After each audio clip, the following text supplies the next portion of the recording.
Selamat pagi, berjumpa kembali dalam program Sabda Menyapa GKJ Sidareja. Hari ini, Minggu 31 Agustus tahun 2025, adalah minggu ke-12 sesudah Pentakosta.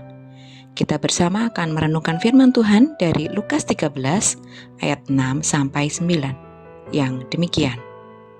Lukas pasal 13 ayat 6 sampai 9. Demikianlah firman Tuhan. Lalu Yesus mengatakan perumpamaan ini. Seorang mempunyai pohon ara yang tumbuh di kebun anggurnya, dan ia datang untuk mencari buah pada pohon itu, tetapi ia tidak menemukannya. Lalu ia berkata kepada pengurus kebun anggur itu, "Sudah 3 tahun aku datang mencari buah pada pohon ara ini dan aku tidak menemukannya. Tebanglah pohon ini. Untuk apa ia hidup di tanah ini dengan percuma?" Jawab orang itu, "Tuan, biarkanlah dia tumbuh tahun ini lagi. Aku akan mencangkul tanah sekelilingnya dan memberi pupuk kepadanya. Mungkin tahun depan ia berbuah, jika tidak, tebanglah dia." Tema yang kita bahas adalah hidup dalam pertobatan. Hidup dalam dunia ada waktunya. Waktu yang diberikan memiliki batasan. Dalam kurun waktu yang ada, kita harus hidup dalam pertobatan dan menghasilkan buah bagi kerajaannya. Gambaran dalam perjanjian lama tentang pohon yang berbuah lebat merupakan simbol dari kehidupan yang saleh. Bisa dilihat dalam Mazmur 1 ayat 3 dan Yeremia 17 ayat 7-8.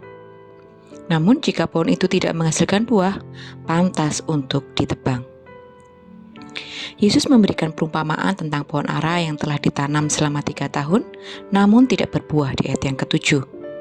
Selama 3 tahun, pemilik kebun mencari buah pohon ara itu, tetapi ia tidak menemukan apa-apa.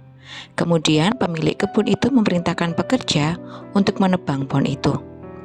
Namun pekerja itu meminta 1 tahun lagi untuk merawat dan memberikan pupuk. Apabila masih tidak berbuah, pantas untuk ditebang di ayat 8-9. Pohon itu telah menguji kesabaran sang pemilik. Waktu dan tempat yang disediakan menjadi sia-sia karena ketiadaan hasil. Melalui perumpamaan ini, Yesus hendak memperingatkan para pendengarnya bahwa Tuhan tidak akan selamanya bertoleransi kepada mereka yang tidak menghasilkan apa-apa atau tidak berbuah. Perumpamaan ini juga mengajarkan tentang Allah yang panjang sabar. Namun, akan datang saatnya sudah terlambat untuk bertobat. Ada orang yang menunda-nunda untuk datang kepada Tuhan dan berpikir bahwa suatu saat nanti, pada saat ada ranjang kematian, barulah akan bersedia datang kepada Tuhan. Pada waktu itu, belum tentu ada, dan orang yang terbiasa dengan kehidupan berdosa akan lebih menyenangi dosa daripada menaati Allah. Penulis Ibrani mengingatkan agar jemaat tidak mengeraskan hati mereka seperti bangsa Israel terhadap suara Tuhan yang memanggil mereka untuk berbalik kepadanya dari jalan-jalan mereka yang jahat. Bandingkan dengan Ibrani 3 ayat 7-8. Jadi, bertobat berarti menyadari bahwa kehidupan di luar Allah dan Kristus bukanlah kehidupan yang Allah maksudkan bagi kita. Berikan respon kepada Allah sebelum segalanya terlambat, atau sebelum kita terbiasa dengan kehidupan yang berdosa. Mari bersama kita berdoa. Terima kasih ya Tuhan untuk firman-Mu di hari Minggu ini.